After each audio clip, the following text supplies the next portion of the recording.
Sa Tayabas City, Quezon Province, nasa 50 mga kabataan ang ligtas na sa tigdas dahil sa libreng bakuna kontra tigdas at rubella.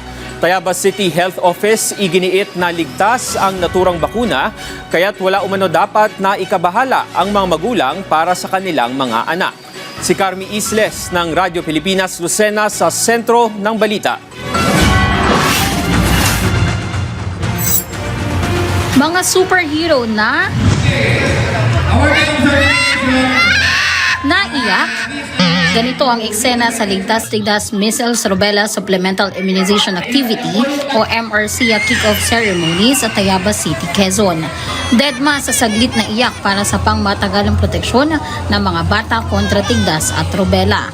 50 mga bata na wala pang 5 taon ang nabigyan ng libreng bakuna. Ilan lamang sila sa 10,000 na mga batang Tayabasin na target mabakunahan hanggang sa August 28. Taliwas sa pangamba ng ilang mga magulang na makasasama sa mga bata ang bakuna, nilinaw ng Tayabas City Health Office na ligtas sa mga bakunang ituturok sa mga bata.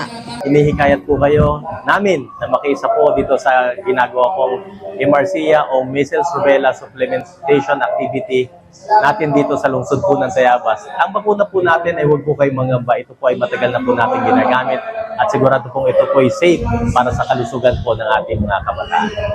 Ayon sa Department of Health, lubang nakahawa ang dalawang sakit. Ang tigdas ay maaaring magdulot ng malubhang komplikasyon, pagkakaospital at maging pagkamatay, lalo na sa maliliit na bata. Si Ate Isabel, parehong pinabakunahan ang kanyang 2 anak na edad 1 at 4. Pinakabakunahan ko po yung 2 kong anak para po maging ligtas po sila sa tigdas at saka sa tigdas hangin.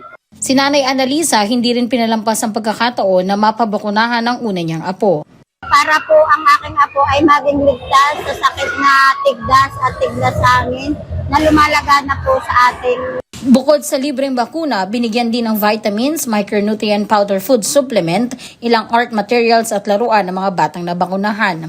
Hanggang sa August 28, maaaring dalhin ng mga magulang kanilang mga anak sa kanilang barangay health centers. Tinatarget kasi ng DOH na maabot ang humigit kumulang 95% immunization coverage, antas na mahalaga upang magkaroon ng sapat na population protection at mapigilan ang pagkalat ng measles at rubella.